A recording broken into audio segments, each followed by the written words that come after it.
Hello, everybody, and thanks for joining us. Thanks for joining the session from Steltix and AllOut Security.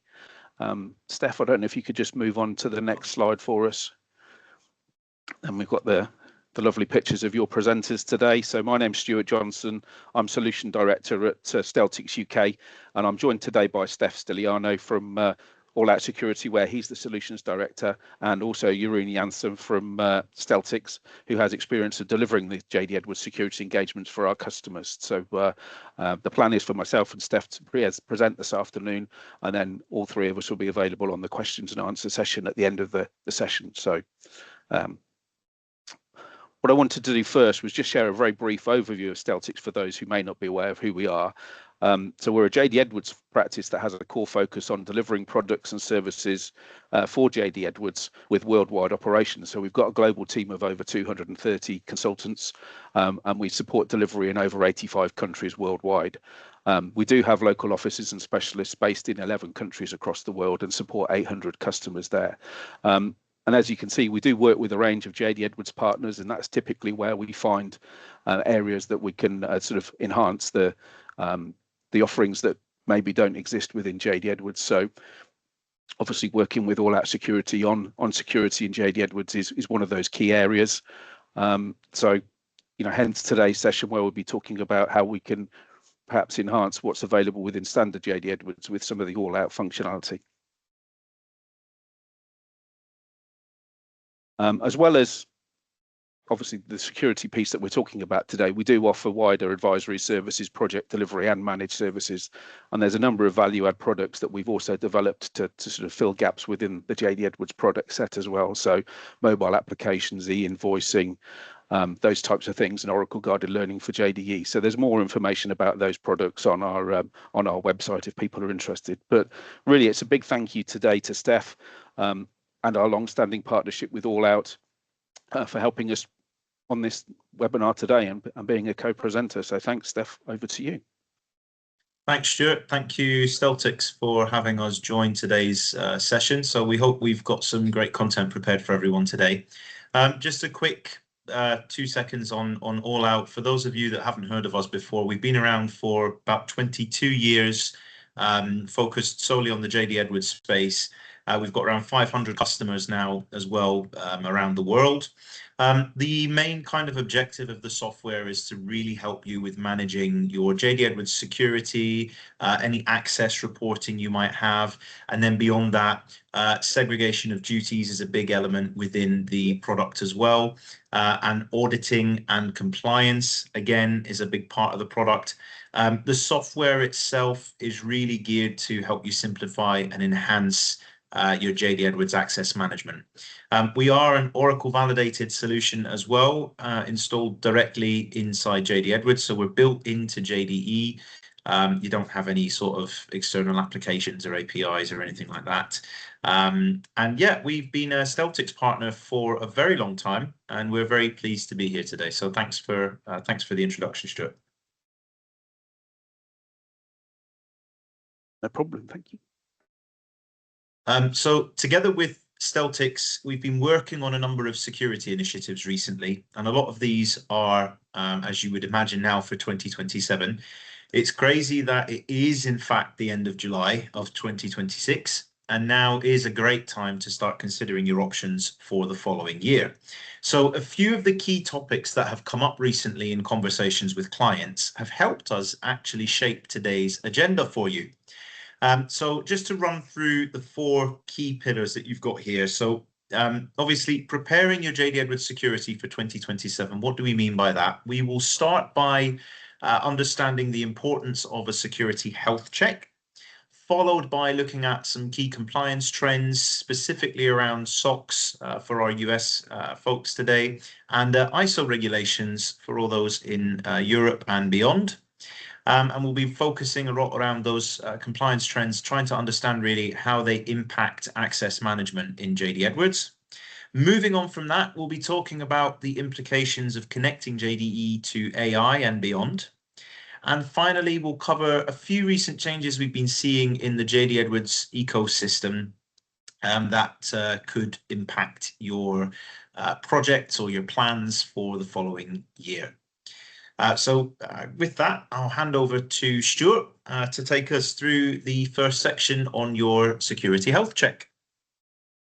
Thanks, Steph. So initially what we're going to do is run through how Steltix would engage with you for security health checks. But thinking about it, we thought, well, there's a number of different things that you can actually do yourself from a practical perspective to look at your the health of JD Edwards. So we're going to run through a number of practical checks that you can do yourselves without any support from an outside party. And at the end of this session, we'll send out the recording of this session, but also a 10-step guide to support you in doing that as well. So there are 10 practical steps that you can take to sort of check your system health.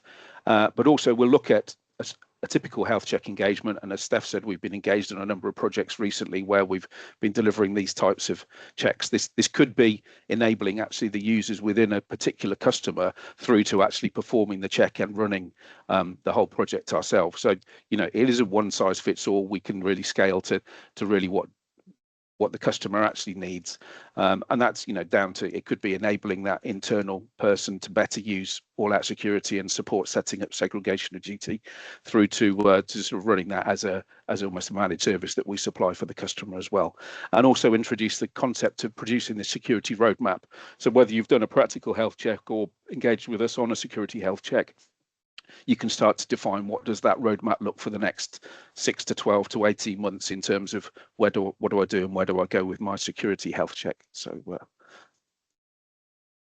the first thing really was, why is a health check important? Now, you know, without trying to sort of oversimplify things, but what we see typically, you know, people may have inherited a legacy security model. So with mergers and acquisitions, then often we see that those historical security models are particularly misaligned with the current requirements. You know, you may have also been installed for a number of years and haven't actually done anything with security. So, you know, perhaps now is a good time to take a look and see where your security model actually sits aligned with your current requirements.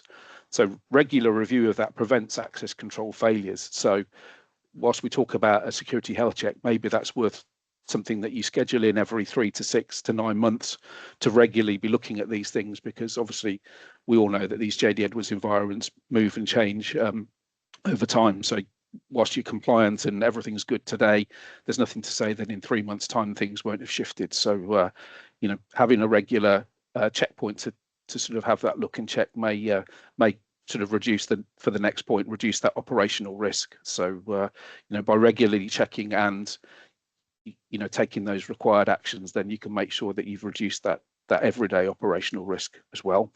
By being proactive as well means that you're also audit ready. So when the dreaded day arrives and the auditors appear, you're not running around to try and put things together. If you're being proactive in terms of governing your system and doing regular health checks, then you're ready for when the auditors arrive and you can answer some of those questions.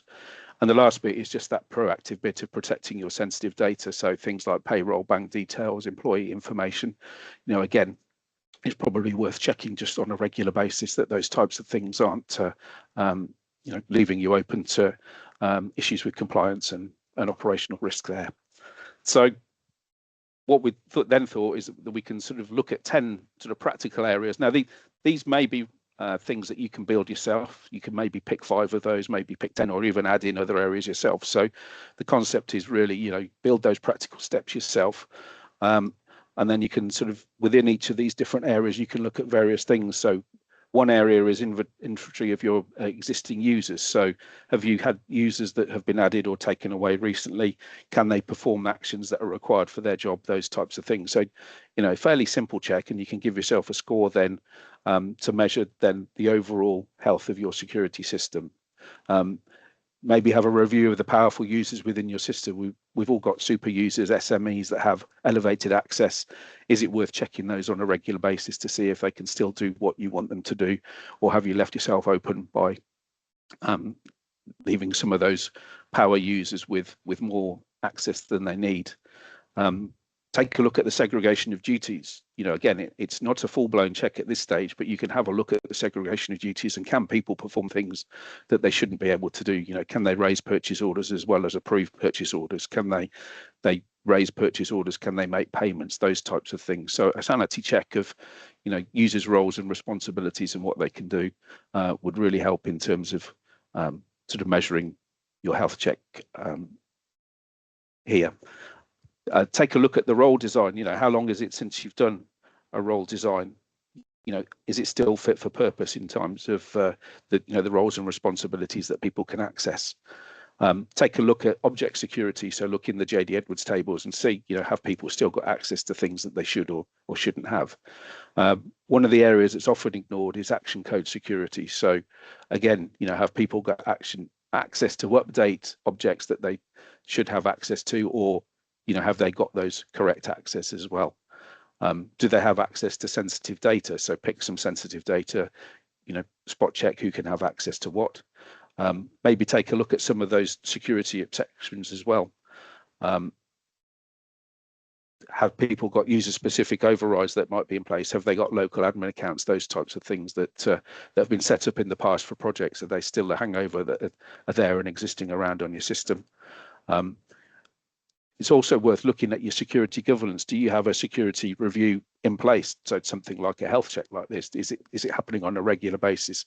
Can you evidence that? So, is it worthwhile putting something into place which then sort of evidences that you've got that security governance in place? And lastly, review your monitoring and audit processes as well. So are you able to report on segregation of duty conflicts? Can you see who's got privileged access? And maybe that means that you may need a tool such as AllOut to help you in doing some of those actions and activities. So with those things, we sort of came up with a scorecard approach. So with all of those different areas, you could score yourself between the range of 1 to 5 for each of those specific areas, and then at the end of it, you come out with a security rating. Now, this is something that we've put forward and proposed, but you're welcome to sort of work with the same principle with a scorecard approach, and then you can determine, whether you need to take certain action. Maybe there's a heat map that some areas need more action than others, and maybe there needs to be a bit more focus if you've got a really low score with a high risk environment. So I think it was trying to introduce the concept that you can come up with a simple health check scoring model yourself and provide yourself a rating, and then that could be repeated on a regular basis to start introducing a little bit of robustness into your security governance within an organization. In addition to that, then one thing, and as I mentioned a couple of times, we've been engaging with customers on actual security health check engagement themselves. So really that gives them the clarity of where they are and whether there's any risk and how do they reduce risk. And perhaps more importantly, how do they create a practical path to stronger security? So, the first step is really to understand the current risk position. We then work with the customer to create a future state security strategy. We can then improve compliance and audit readiness. And part of that involves delivering a prioritized roadmap to actually take some practical steps and practical action off the back of the health check.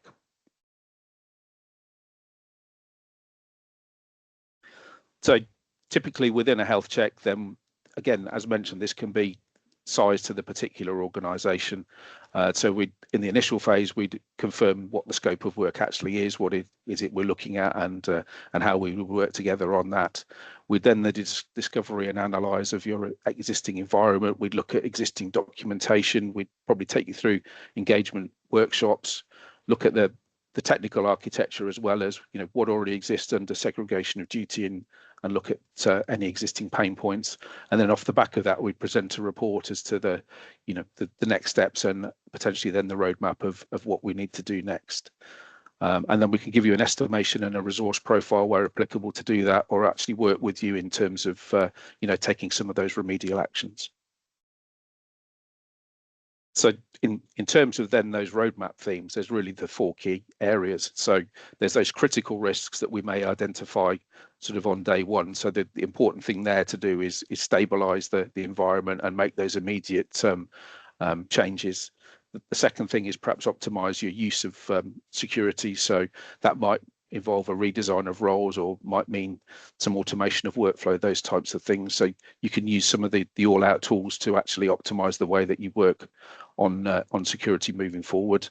The third area is around governance. So again, do you have any governance in place? Do you need any support to put that into place so you are then audit ready?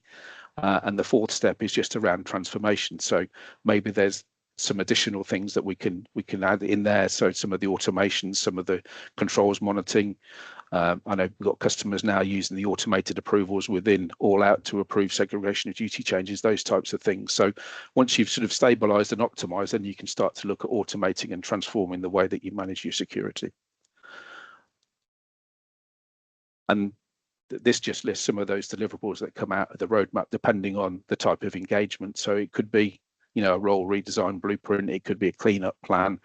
It's that basic assessment report. It's where can we improve the configuration of AllOut? Would we recommend the implementation of AllOut in the first place?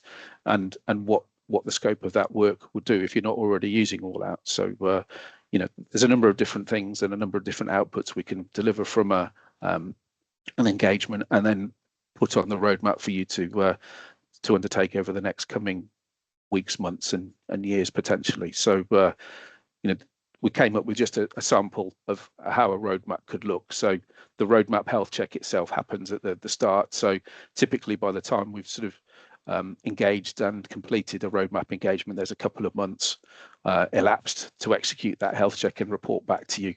And then the various different activities are classed within the different coloured areas. So there's some stabilise activities there, looking at immediate vulnerabilities. There's some optimize activities there about how to optimize the use of AllOut. There's some governance activities there, and also some transformational activities there around role-based design. So you can start to plan out, those kind of immediate concerns, those longer term pieces of work, and then look to build them into a roadmap, and we can help you build such a roadmap in order to do those things with ourselves and AllOut. Thanks, Stuart. That was great. So obviously we've covered kind of the importance of the health check there and what that covers and how you can do that. And we do sort of work very closely with Steltix on that piece.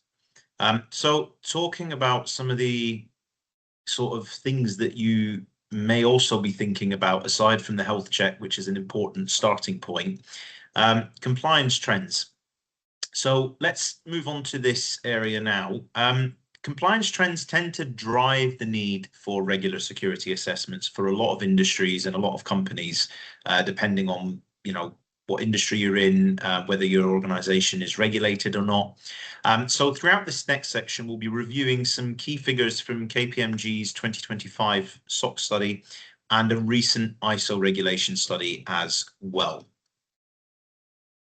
So here are some key takeaways from KPMG's study of 2025. So let's take a look at the latest SOX study. From the trends here, we can see how organizations are responding to the SOX compliance challenge. So to start, organizations are clearly facing higher costs.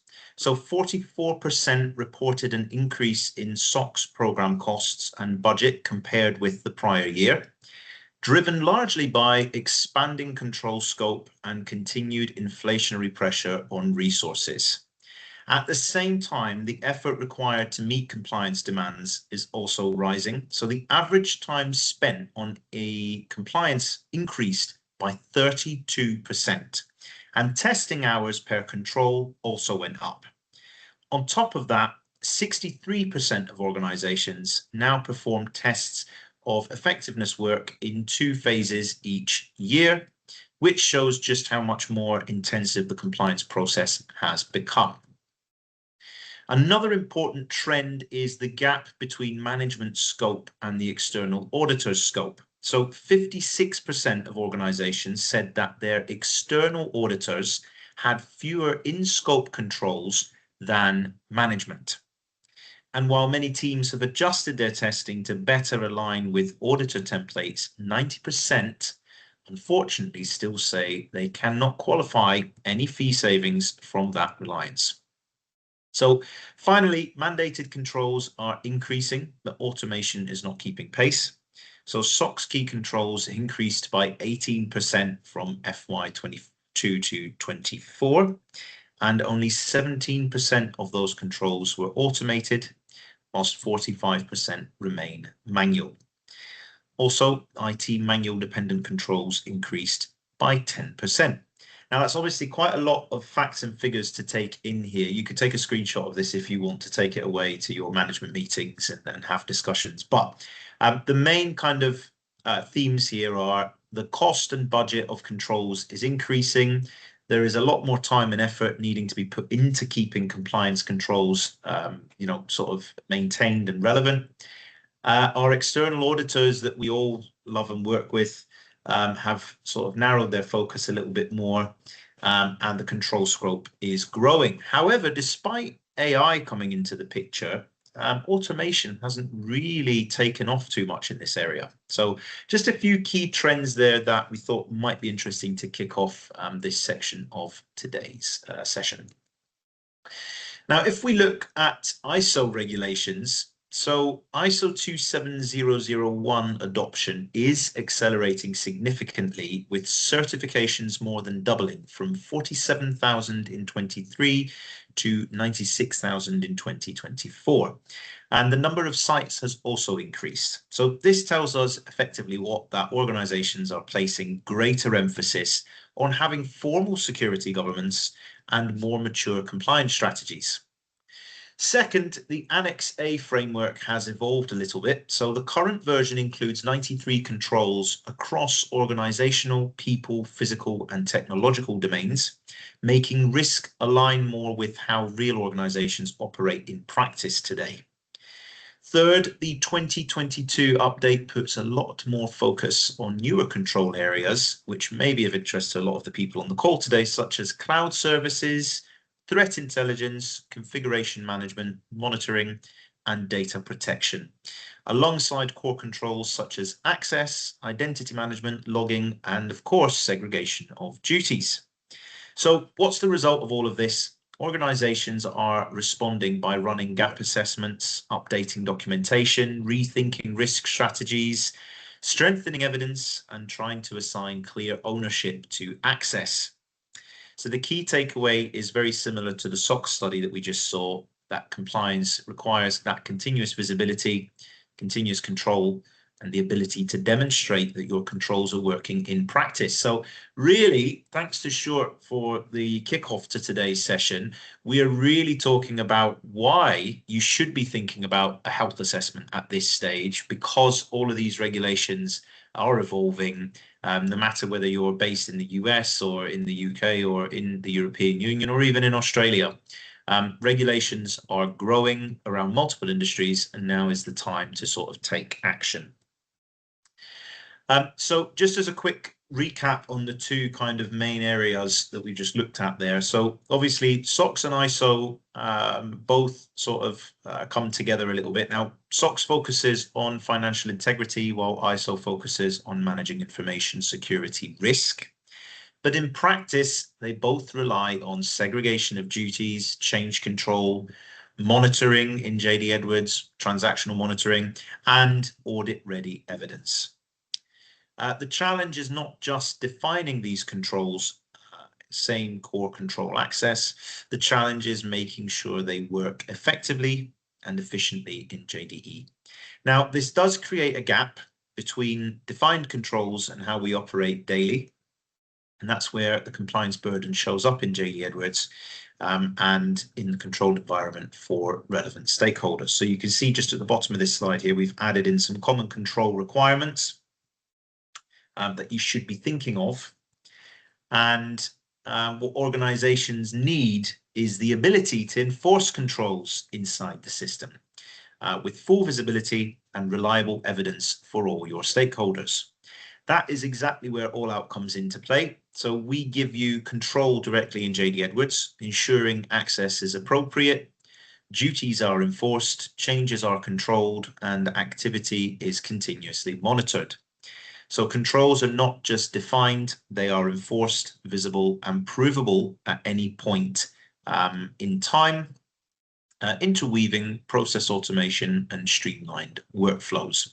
Now, what this slide is quite nice for is it really gives you some of the key areas that the software delivers, and then underneath it, it will basically reference the areas in the various regulations we've looked at today that this will actually help you, in your burden of proof, really, with your auditors. So you can obviously look at those different areas, reference the KPMG study or the ISO study. And yeah, if you do have any questions about any of this that we've presented today, please feel free to ask us at the end, or you can always send us an email. I'm sure we've got an email address to share with you at the end.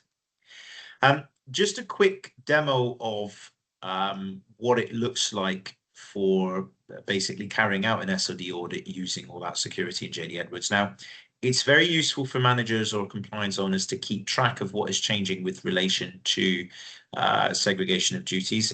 This graph that you can see here gives us a quick overview of the data related to SOD breaches.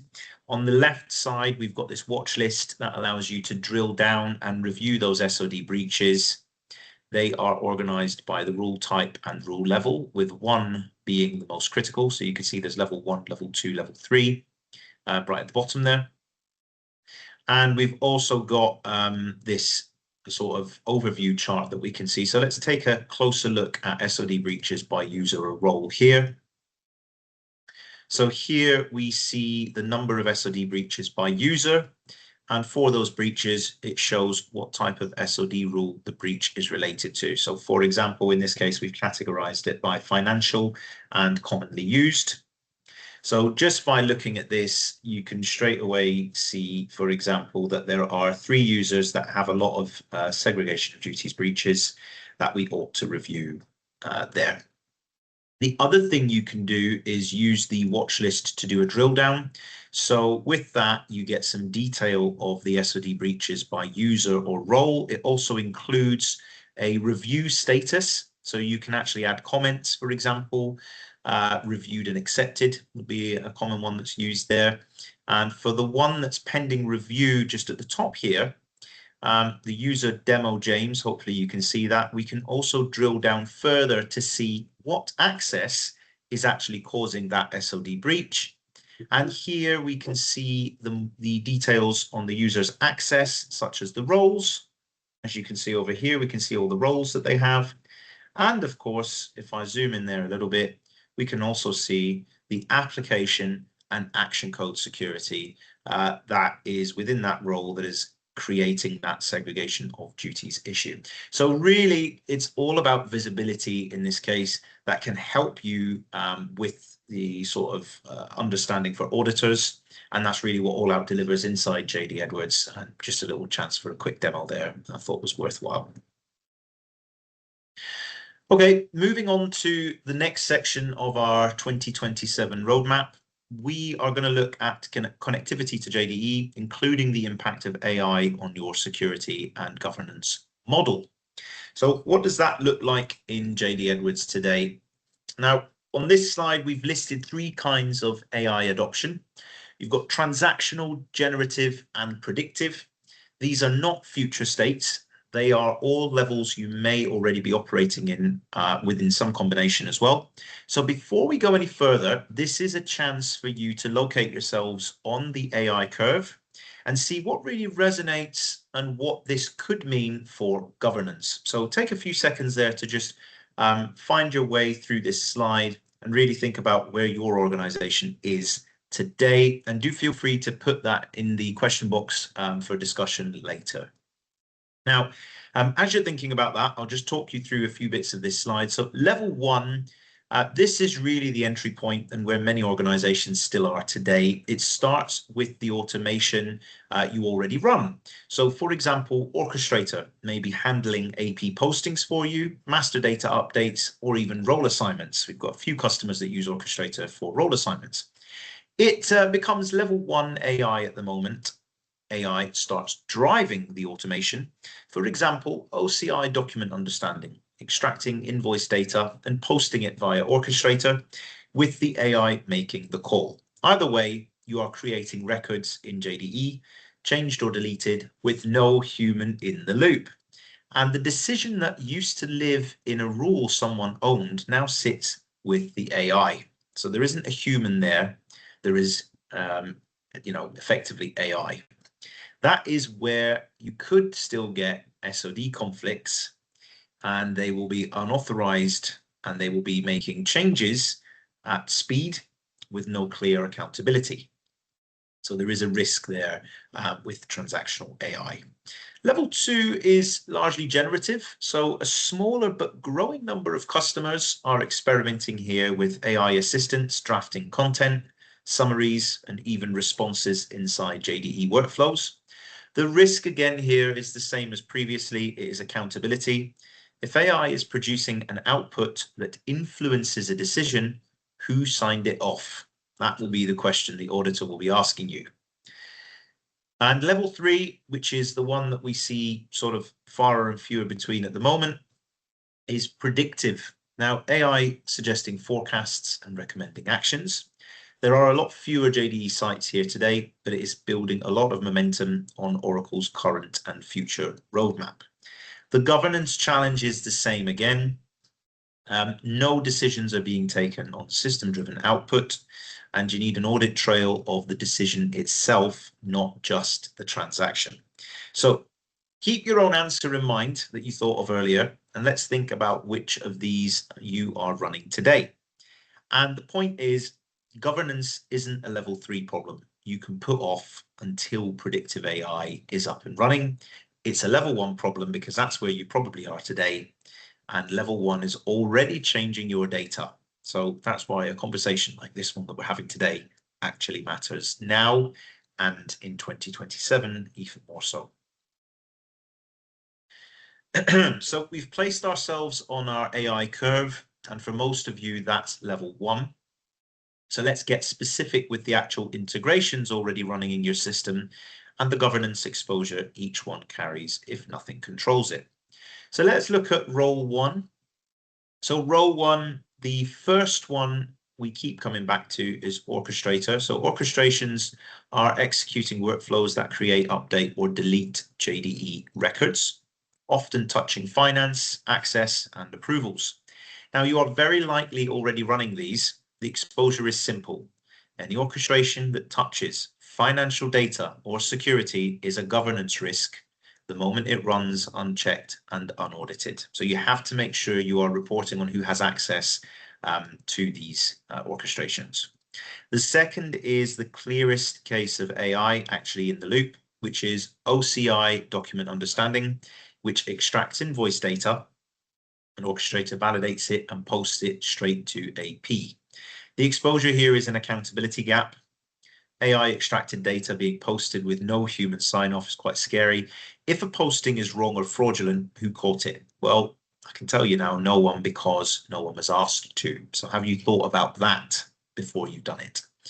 And the third should worry a security or audit team the most. That is HR or identity systems trigger orchestrator to assign roles based on onboarding or role changes. Now, role relationships are written straight to the 95921, and the user has access before any SOD checks are run, unless someone built that check into the workflow. This is not optional housekeeping. So if we reference back to some of our regulations, such as ISO 8.518 and SOX 404, both require controlled access assignment. So an uncontrolled version of this is a direct compliance exposure.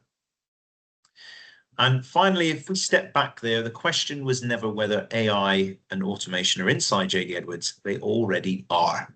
So the real question is the one at the top of the slide. Is it governed? For most organizations, the honest answer is not or not quite. So that is the gap, and it is exactly what the rest of today is about, because AllOut will help you with that adoption without slowing you down. And this is just a sort of key concept here of what stakeholder responsibility looks like when added into the equation. We have to think about what AI adoption means from a SOX and ISO compliance perspective. So SOX will focus on financial integrity. ISO focuses on managing information security risk. But as we said, both actually work in within the same core controls. The challenge is not just defining these controls. The challenge is making sure they work effectively and efficiently in JDE throughout your AI processes. So that's where AI compliance burden shows up in JDE. in the control environment for the relevant stakeholders and the business. So if you are, and I'm sure you are, in one of these stakeholder areas, so finance, IT, audit, or C-level, this will sort of give you an idea of what what you need to be thinking about with this here. Okay.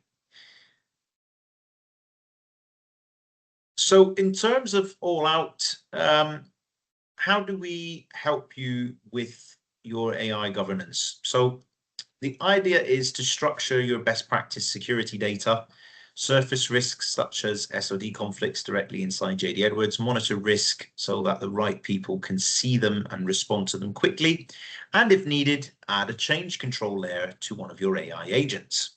So again, this is something that we're really going to be looking at today, and one of the sort of three areas that we look at here within the AllOut product is, okay, we've got this foundational layer where you need to really get your security and SOD data right. Then once you've got that right, you can move on to the sort of area where you're looking at getting visibility over the risks, and then of course controlling the risks. So the key takeaway from this slide that I quite like is just at the bottom here. If we look at best practice data, will lay the foundation. Risk visibility catches what needs review. Risk control stops what shouldn't happen. Together, nothing automated should go ungoverned. So you've got all of this automation happening inside JD Edwards. It's really starting to ramp up if it hasn't already. How is your underlying security model, segregation of duties, risk visibility, access accountability, all of these areas, how are they really starting to adopt and change to this increasing amount of automation? So quick few things again on how we help with this. So AllOut will deliver the AI security model for you. So we basically have data in effectively what's a spreadsheet tool set to begin with that will help you work with variety of security and task views. And once you are happy with your security model, you can then load it directly into JD Edwards. And of course, do all that testing that you want to do prior to that as well, before it hits JDE. And this really will help you expedite some of those AI initiatives you're having, and really sort of improve the efficiency and consistency of your security data. So this is really focusing on, is your core security model currently, for example, a deny all one? If it's not, and you let AI loose in there, well, it's going to have access to multiple things because the roles aren't properly defined, security is open. It's going to be quite hard for you to even run a simple access report to understand what access exists within the system. The other area that we can help with is the AI SOD model. So again, this follows the similar area, only this time the data we're talking about is around segregation of duties. And you can incorporate your existing SOD rules as well if you want to. And again, all of this data you can load into JD Edwards once you're happy with it using our proprietary screens. And again, it's really there to help you expedite your SOD projects. Aside from the best practice data for your AI adoption, AllOut also delivers software effectively built inside JD Edwards for reporting on access, changing access, and applying controls such as SOD. So access and audit reporting contains a selection of out-of-the-box reports and UDOs like the one we looked at earlier in today's session. So those overviews of segregation of duties and the drill down effect that we looked at. Obviously here, if we zoom in, we can see there are 4 sub-tabs within the reporting section that provide various access reports and auditing options that are all out of the box. One of the more popular reports used by many of our 500 clients we have today is the SOD and Key Program Access Reporting Suite. So these are all again out of the box and will utilize that AI SOD model. So you can just build all that in there, and then it basically runs and populates all the overview graphs and everything that we were looking at earlier. You can also, obviously, within our access and data management area, make changes to your security, your user profiles, your roles, your task views, all of that stuff. Again, here, if we look at the 4 tabs that are available, they are all around data management. So it's effectively allowing you to change access. And I'll just take a moment to highlight one of our key change management features in AllOut, which is called Fix Merge. Now, this allows you to identify and resolve any role sequencer conflicts where you have multiple roles assigned to a user. This is also an option within here to test security in PY and promote to PD if you choose to have multiple security tables in JD Edwards. Now, the application of this to AI is actually quite a key one, because if you have multiple roles assigned to your orchestration AI or whatever you're using at the moment, if you've got designated roles for that, you're going to want to make sure there's no sequencer conflicts in there, because the access that the bot is trying to get and basically utilize different programs could have security conflicts in it that's not allowing it to access the particular data or run the queries that it wants to. So again, there is a lot of application here for that. Of course, we also have within the objectives implementation tools. In here, you'll find various UBEs and reports to support you with common security projects, such as moving to deny all or even menu restructuring, to name a few. And here we also have a great feature within AllOut, which you can see includes the ability to create custom approver lists for your access approval process. So the approver list is a great way to enforce accountability and compliance when granting you access via a role in JD Edwards. And finally, one thing that we talked about a lot today is change control. So under change control, there are a number of options. You may choose to turn on a request and approval workflow for managing role assignments, and even configure role assignment restrictions. So you need to have all of these controls in place really when you're thinking about your security, and that is namely change management. Obviously, we can go into a lot more detail here, but I'm not doing a full demo today. This is just a great slide for you to take a screenshot of if you would like to. These are a few key change management options that exist within AllOut. So obviously you can prevent segregation of duties conflicts before they arise. You can apply role assignment restrictions, so who can actually approve access within JDE. User recipient restrictions, again, talks about, who is responsible for approving assignments by user. So can a particular super user have a different role, or can a particular finance user have a different role? And then we've got that whole kind of role request and approval process that all works with the approver list. Again, if you do want a more in-detail demo about this, obviously we can arrange for that too. The final section of today, before we turn over to the Q&A, is just a few things around the JD ecosystem changes. So we've spoken about why security matters in 2027. We've looked at a few key areas that are, increasing risk, namely around compliance and AI trends. The next question is, who do you want helping you get there? So the JD Edwards ecosystem has changed quite significantly over the last few years. We're seeing a lot of acquisitions, changing priorities, and vendors expanding beyond JD Edwards into much broader product portfolios. So for the next few minutes, I just wanted to look at what that means for customers making those decisions today. So the point here isn't that acquisitions are automatically bad, not at all. Acquisitions just often change priorities. So a company that was once fully focused on JD Edwards may now have multiple ERP platforms, cloud products, or security offerings, all competing for investment. As a customer, it's worth asking whether your vendor is still investing in JD Edwards as heavily as they were 5 or 10 years ago. When evaluating a vendor today, I'd encourage you to just think about the 5 areas that we're looking at here. So for example, are they still genuinely dedicated to JD Edwards? Do they have ongoing specialist expertise? Are they investing in the product? And will they be able to successfully deliver a project? Perhaps one of the most important takeaways from this is, are they a long-term strategic partner that will be supporting my roadmap in 5 years' time? Because it's all, all great to come up with a nice roadmap, but you need a good partner to walk you through that. One area where customers are asking these questions today is around security. So we obviously have a very good solution at AllOut. I don't want to go into sort of key selling points around this too much. If you are running Q software, You'll notice that perhaps the direction has changed slightly within the organization. So for organizations that are remaining on-premise, support is scheduled to potentially end in 2027 from what we've been told from a number of customers. That naturally raises questions for customers planning their roadmap over the next few years. So beyond the support lifecycle, customers are telling us that they are looking for simpler administration of their security, better visibility, and a more long-term solution.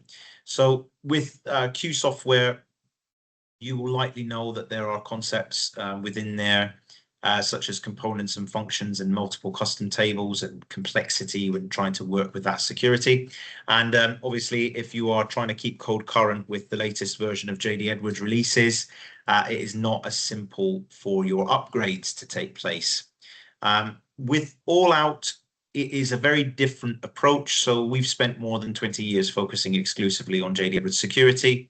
And rather than replacing how JD Edwards works, we build directly on top of Oracle's native security model. So that means there's no proprietary security structures to maintain. There is no compatibility issues across various JD Edwards releases. I'll tell you now, we have people from JD Edwards World all the way to 9.2 and beyond, and they are all running absolutely fine and can upgrade nice and easy as well. Customers can, of course, install the software quickly and immediately, begin reporting, maintaining security, reviewing roles, and supporting compliance initiatives. So that's just a little bit about AllOut if you're not currently using the product today and you might be interested in doing so. One concern we do hear regularly is, well, we've spent years building our security. How difficult is it to start using AllOut? Well, the good news is that the installation itself is super straightforward. We import the package through Standard Object Management Workbench, configure the solution, and you're immediately able to report and manage your existing JD Edwards security. From there, customers generally choose one of two approaches. The first, and increasingly one of the most popular ones, is really simplify the security model by just starting to use standard JD Edwards roles, which you can. Because they're there, they exist, they have to exist for your users to have access. The second option, if you are running a tool like Q software, is that we can preserve some of that data you've created over there if you've got a little bit more granular in your roles using the functions and components. We allow you to transition that over a period of time into the JD Edwards tables, and really there's not going to be any disruption there because your roles, which is effectively what grants the access, are still in JD Edwards, and they're still operational, they're still functioning. So there are a couple of options there to start using AllOut, but if you are interested in the solution, of course, let us know. And I think I've spoken enough, so I'm going to hand over to Stuart for this last slide before we get into the Q&A. And I just want to say thank you so much for listening, and you've been a great audience so far. Thanks, Steph. Yeah, it's really good. Some really insightful stuff and plenty of food for thought there. And I think the last slide really just reinforces what you've been presenting throughout. And just want to re-emphasize really that both Steltix and AllOut are independent organisations, and I think we both have that clear focus on JD Edwards. So I think we're well positioned to partnership for success there within the JD Edwards security space. So I think that covers things nicely. Now, just been watching as well Q&As coming in. So I think the first question actually from Christopher came in whilst you were just talking about AllOut towards the end there. So the first question for yourself and Jeroen is, when trying to implement AllOut security, do you only assist with best practices, or do you actually help modify the existing JD Edwards security in place and help the company convert it to work with the AllOut software? So I think you just covered that sort of to start off with towards the end of your session, but I don't know, Jeroen, if you want to expand on how we would approach that with a customer. Yeah, thanks for the question. It depends indeed on how the security is set up in their system. Sometimes it's better to start from scratch, so start with the best practice. But sometimes you can already see that the basis is already pretty stable, and you need to just adjust the security a bit, and then still AllOut security can help with that. So it really depends on the security system. I think, yeah, I agree with Jeroen. It depends on what your security model looks like. So I would say my strategy here is always, let's not throw the baby out with the bathwater, really.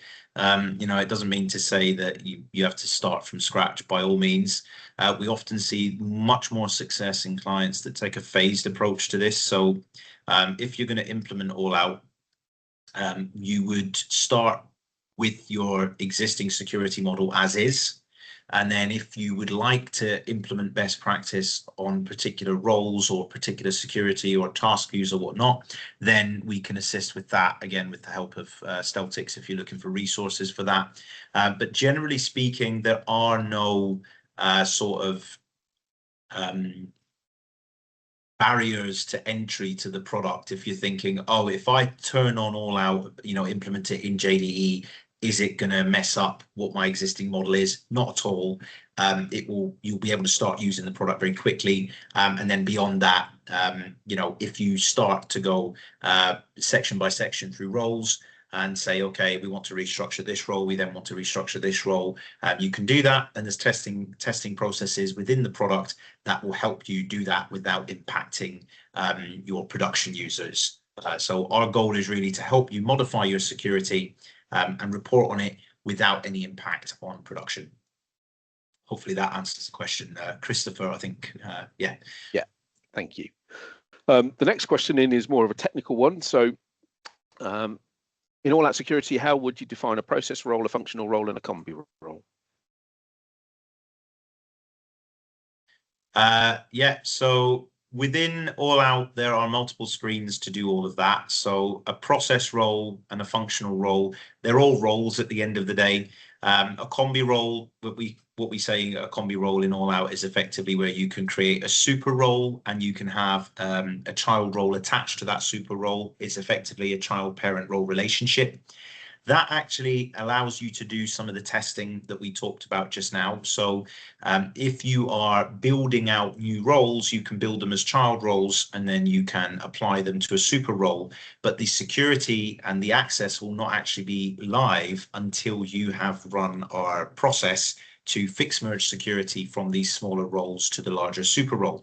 So it is in effect a testing process within your prod environment, which is quite unique to what we have.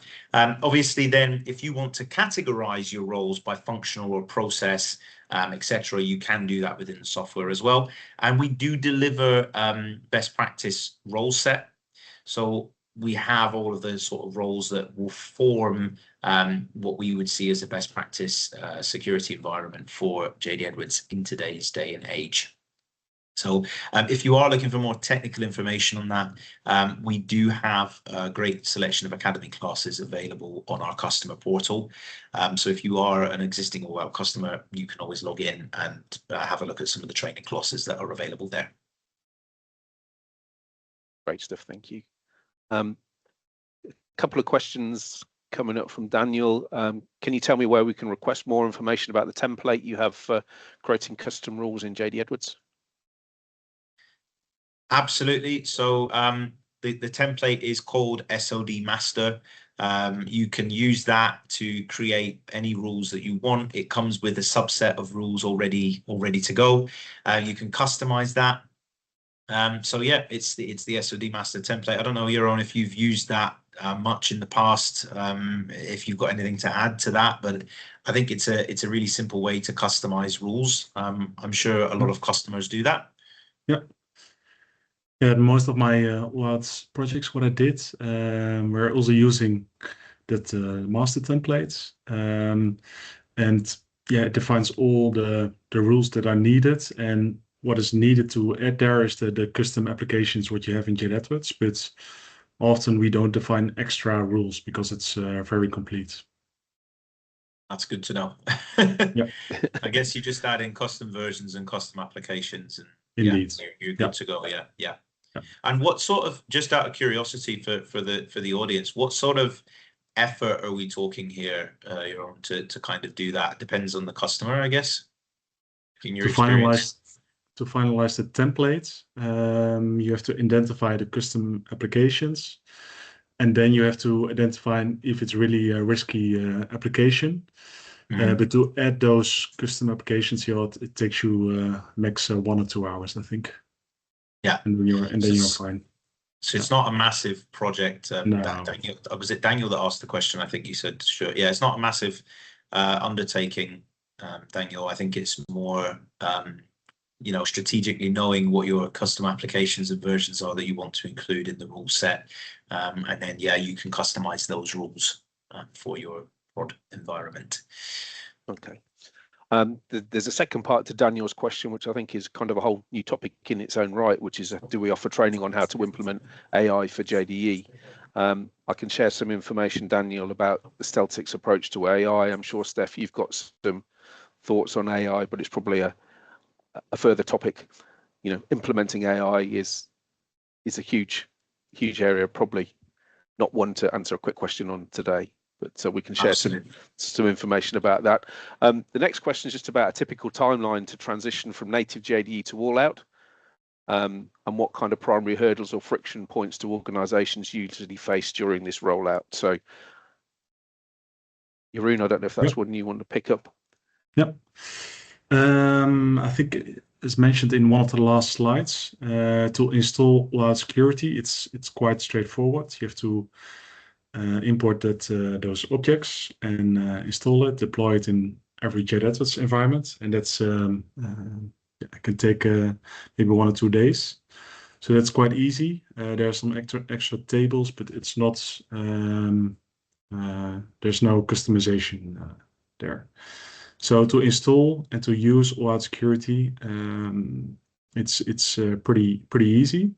And then, of course, you need to have a training, because AllOut offers a lot of functionality, to get more familiar with AllOut. And what I see, it's also often just a few days for training, but also to test and work with it. Yeah, overall, I agree with you. And I think overall, you're looking at about a week's worth of work to basically be up and running. I'm talking with everything that you need. So the installation process itself probably takes a few hours. So you can obviously run a quick security access report in the same day as installing. And then beyond that, it's sort of about, okay, who's going to have access to which part of the software, who's going to be the super user, who's going to run the SOD reports, etc. Once you've defined all that information, sort of thought a bit about it, I'd say a lot of the time of that 1 or 2 weeks that it will take you goes into your own processes, because you buy this software and then you think, okay, who's going to use it, who's going to administer, who's going to work with it, and it's really about getting that internal process documented and built into your security workflows, your security management, etc. So the software itself is very sort of self-lending to that, because it works as soon as you install it. It's not an API sort of concept that it sits outside of JD Edwards in a separate cloud or anything like that. If you're running on OCI, if you're running on IBMI, if you're running it doesn't matter what you're running JD Edwards on, what database or what platform, etc. It will work within there quite seamlessly. So yeah, hopefully that answers the question. That's great, thank you. There's one last question. I noticed we're coming up to the hour here. And the watch list dashboard for AllOut in a deployment, are they out of the box, or does it require mods or full setup? So I guess they're the ones you've shown us. Yeah, so they are out of the box, absolutely. So you can purchase them today out of the box. It's a one-time purchase fee. It's pretty cost effective for what you get. And we start with a baseline. So everything that you saw today is ready to go. Actually, you can use it straight away without much implementation. And then beyond that, what we would encourage you to do is actually work with it, customize it, build on that, build on top of that. So the idea that you could have, you've got all these out of the box ones, and then you could say, for example, to the guys at Steltix, right, we really like these. Now we've got some specific areas that we want to have UDOs built for. That's where you'd get a consultant like your own involved and sort of say to them, okay, hey, we've got what we've got with AllOut. It's the basics. We've got everything there. It's pretty great. Now we want to see granularity in this area, granularity in that area. Can you modify these UDOs for us? Or can you add more UDOs onto that list of sort of graphs and things that we already have. Just one caveat on there to make sure you know, for licensing the watch list component that we were showing, not the overview graphs or anything, but the watch list component, you do need to have a specific Oracle license for that. I think it's called OneView reporting. Yeah, it's OneView Reporting Foundation, isn't it? Yeah. There you go. Yeah, OneView Reporting Foundation, I think it's called. So you will need that, obviously. But obviously, you might have already come across that if you're thinking about working with UDO watch lists. You'll notice that, oh, okay, we need that. And I guess as well, AllOut. One thing that we didn't talk much about today is UDOs are a massive part of everything that is happening in JD Edwards at the moment. And you know, the security that goes behind UDOs is in a different table. It's in the 950W table. AllOut allows you to change all of those security types in the 950W, report on them, understand them. That's another whole sort of key area within the product that exists as well. Yeah, I don't know if there's anything else you want to add to that, Jeroen, but that's my 2 pence on the kind of UDOs and stuff. Yeah, so if you are using an orchestration, for example, and an orchestration is calling UBEs, then still you need to have the security on those UBEs in the standard table. So even if you have access to the orchestration, you still need those standard security. So it's also in the SOD check. When you're in the SOD check, the orchestration is also in the check. Yeah, exactly. And also, like, orchestrations, we haven't talked, I mean, we talked a bit about that with relation to AI, but orchestrations are a great way to really, you know, go further with everything that we talked about today. So if you're looking at automation, you can use orchestrations with AllOut, with our product, because we're built in standard JD Edwards. Orchestrations will work seamlessly with everything. So it doesn't really require much kind of custom integration work or anything, because it's inside JDE. So again, this is where working with us, you know, and Steltix can really help you, because on the Steltix side, they have knowledge and orchestrator, understanding how to set those things up. So if you wanted to, you know, create an automated workflow between ServiceNow and AllOut Security using orchestrator, that's something that can be set up for you again, so that, you know, you've got that flow of information, that workflow, that customization. Fantastic. I think we're out of time. Yeah, I think we're out of time. So thank you very much to everybody for joining, and thank you very much again, Steph, for partnering us with on security and for co-presenting today.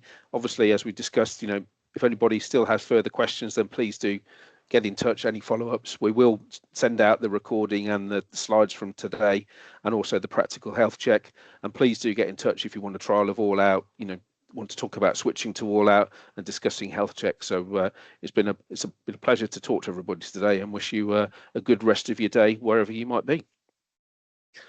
And if Thank you, Jeroen, also Steph. Just at the end of this, I forgot to change the slide, apologies, but yeah, so obviously you can get in touch with us to schedule a demo of AllOut. We are offering complimentary trials of the product as well if you want that, and a complimentary switch to AllOut. So if you're looking at moving to AllOut from something else, we can help you with that. And then I think Stuart was very kind to put together a nice practical guide on the health check, which you're going to get at the end of this as well. Just to leave you with a lasting note from us, you know, we are effectively two corporations, two companies within JD Edwards, and we're dedicated to JD. So we're here to help you if you need us. And yeah, thanks very much for having us today, Stuart. Appreciate it, and Jeroen for answering those questions. Great stuff. Thanks all. Thank you. Thank you.